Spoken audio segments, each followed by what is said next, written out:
Shalom, shalom, shalom, shalom. Que le Seigneur nous bénisse, que le Dieu d'Israël, le Dieu d'Abraham, d'Isaac et de Jacob, soit avec chacun d'entre nous. Bienvenue sur la chaîne des secrets spirituels de Jérusalem. Abonnez-vous à cette chaîne, car les vidéos qui s'y trouvent peuvent éventuellement vous sauver la vie ou sauver la vie à l'un de vos proches. Aujourd'hui, nous verrons quels sont les avantages et les inconvénients des pactes sataniques, des pactes avec des esprits, des pactes avec des démons. D'abord, nous allons expliquer ce que c'est qu'un pacte, ses implications, ses avantages et ses inconvénients. Voyez-vous, le pacte est un contrat qui lie deux personnes ou deux parties. C'est un contrat qui régit leur collaboration. Dans la vie des affaires, on appelle un pacte peut-être un contrat ou un abonnement. Dans le monde spirituel, on appelle ça un pacte. Le pacte lie un être humain à une entité spirituelle. Le pacte veut dire que les deux personnes qui se sont entendues pour marcher ensemble doivent des obligations l'un à l'autre. Aujourd'hui, les pactes sont devenus très courants. Les gens font des pactes avec des esprits pour avoir la popularité, pour avoir de l'argent, pour avoir des relations, pour avoir la fortune et pour diverses autres raisons. Donc, le pacte oblige normalement chacune des deux parties à respecter ses engagements. Dans ce cas-ci, nous parlerons de pactes avec des esprits ou avec des démons. Beaucoup de personnes autour de nous ont des pactes à respecter avec des esprits. Parce qu'à un moment ou à un autre de leur vie, ils ont eu besoin de s'attirer les faveurs d'un esprit. Ces personnes-là, dans leur entendement, dans leur compréhension, Dieu est incapable de leur apporter un bien-être. Donc le pacte unit les deux parties. Donc en général, il demande aux esprits, aux démons, de les assister dans leur vie quotidienne. En général, c'est pour la richesse, c'est pour la gloire. Donc il demande à des esprits de leur venir en aide pour qu'ils connaissent la renommée. Mais dans chaque pacte, il y a les implications des deux parties. Qu'est-ce que l'esprit gagne à t'aider et qu'est-ce que toi tu gagnes à aider l'esprit? D'abord, pour comprendre, qu'est-ce qui peut intéresser un esprit pour le forcer à faire un pacte avec un être humain? En général, les esprits se nourrissent de notre énergie vitale. Ils se nourrissent de notre étoile. Ils se nourrissent de notre lumière. De la même manière que tu te nourris de pain, ils se nourrissent d'étoiles. Ça, c'est la première grande révélation de cette vidéo. Les démons se nourrissent d'étoiles. Donc, quand quelqu'un tisse un pacte avec un esprit, il décide par conséquent de donner non seulement son étoile, mais aussi l'étoile de ses enfants, de sa conjointe, à ces esprits-là.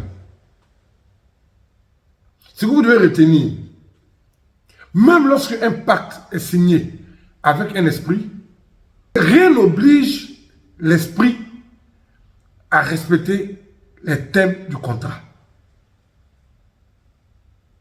En général, c'est une personne qui se laisse embobiner par les belles promesses d'un esprit, mais au finish, c'est toujours amer.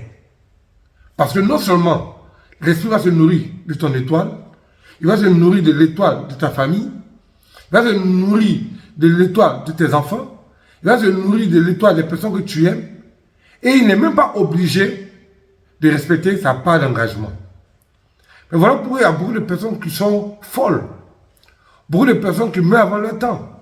Je connais des jeunes filles, pour avoir la popularité, qui ont tissé des pactes avec des esprits, mais au finish, on sait comment elles ont fini. Voyez-vous? Et la durée d'un pacte dépend de l'esprit avec qui tu as tissé le pacte. Si tu as tissé le pacte avec un démon de deuxième catégorie, il y a ses implications.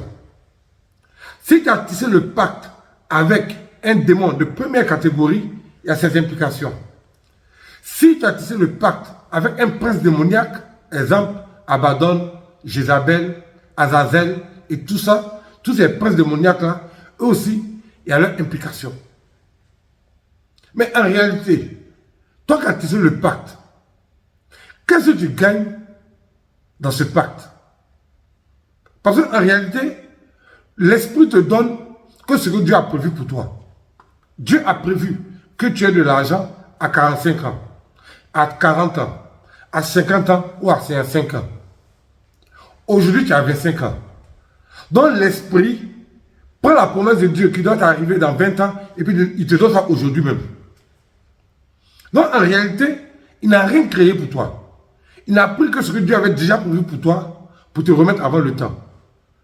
Et en échange, tu lui donnes ta vie. La vie de ta femme, de tes enfants, ton sperme, ton sang, ce qu'il veut prendre.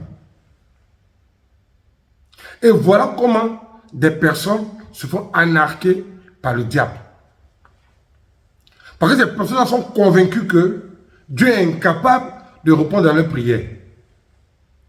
Si la parole de Dieu, tu ne peux pas respecter, c'est la parole du diable que tu pourras respecter. Si la parole de Dieu, tu ne peux pas t'y conformer. C'est le contrat, le pacte avec Satan que tu pourras respecter. C'est la parole de l'esprit que tu pourras respecter. Dieu ne nous demande rien d'extraordinaire. Mais il y a des gens qui sont incapables de respecter. Mais vous allez voir que ces gens de personnes-là, ils pourront respecter ce que le diable leur demande. Parce que Dieu leur demande, ils sont incapables de respecter. Il y a une fausse doctrine qui se répand davantage où c'est des individus accompagnés de leur pasteur escroc disent que non, si tu as fait un pacte avec Satan, on va prier pour toi et puis Dieu va te sauver. Et puis l'argent que tu as eu là, on va partager entre nous. Un pacte avec Satan n'est pas une location. On dit, tu as vendu ton âme. On n'a pas dit, tu as loué ton âme.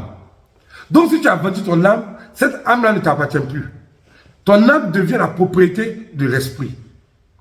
Légalement devant les hommes, légalement devant les démons, légalement devant Dieu.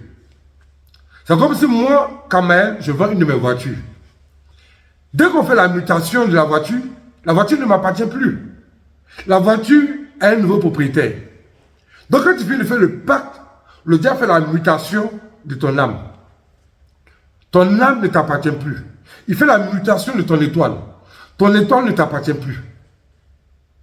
Et au finish, quand la roue a chauffé, ils vont se tourner vers des escrocs qui vont dire oui, on va prier, Dieu va faire. Je suis désolé.